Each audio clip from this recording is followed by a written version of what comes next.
Dans cette vidéo, nous allons vous parler du tri, des différents tris possibles dans l'application BeetleDo. Dans une vidéo précédente, je vous ai parlé de l'ordre des tâches qu'on gère à partir de l'affichage activé de la gestion de l'ordre. Mais en fait, il y a différents tris possibles dans l'application qui sont que l'on peut choisir à partir de cette liste déroulante.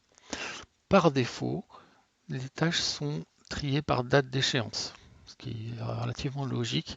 On est intéressé par les choses à court terme en premier. Donc, lorsque mes tâches ont des dates d'échéance, elles sont prioritaires par rapport à celles qui n'en ont pas. Et plus la date est proche, et plus la tâche va apparaître en premier, en première position. Donc ça, c'est le premier tri. Les différents tris possibles, donc vous les avez dans cette liste. On a un tri par nom de tâche. Donc là, vous avez effectivement la fonction de la donnée de titre qui est triée par alphabétique. Donc ça, c'est une deuxième possibilité, ce qui vous permet éventuellement de mettre aussi des numéros qui vont être pris en compte. La troisième possibilité, c'est le tri par ordre. Donc là, vous avez en premier la plus grande valeur, puis ensuite les suivantes.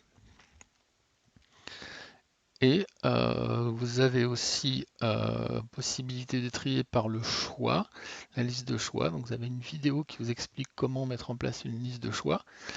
Par exemple, c'est peut-être une liste de personnes intervenant sur chaque tâche. Et donc vous allez pouvoir trier par ordre, regrouper les tâches qui sont affectées à une personne particulière.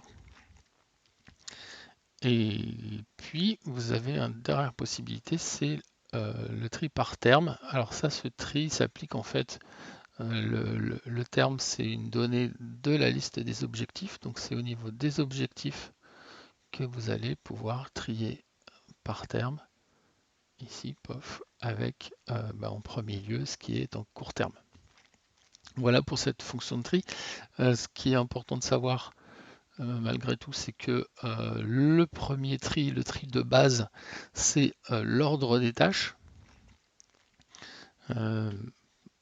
Donc en fait, par défaut, le tri est fait sur cet ordre et par-dessus ce tri, on trie ensuite en fonction des choix qu'on a fait en termes de tri, notamment la date d'échéance. Donc en fait, voilà, vous avez l'action élémentaire 1 qui est avant la 2, simplement parce que l'ordre de tri ici est défini et comme nous n'avons pas de date d'échéance, ce tri n'est pas perturbé.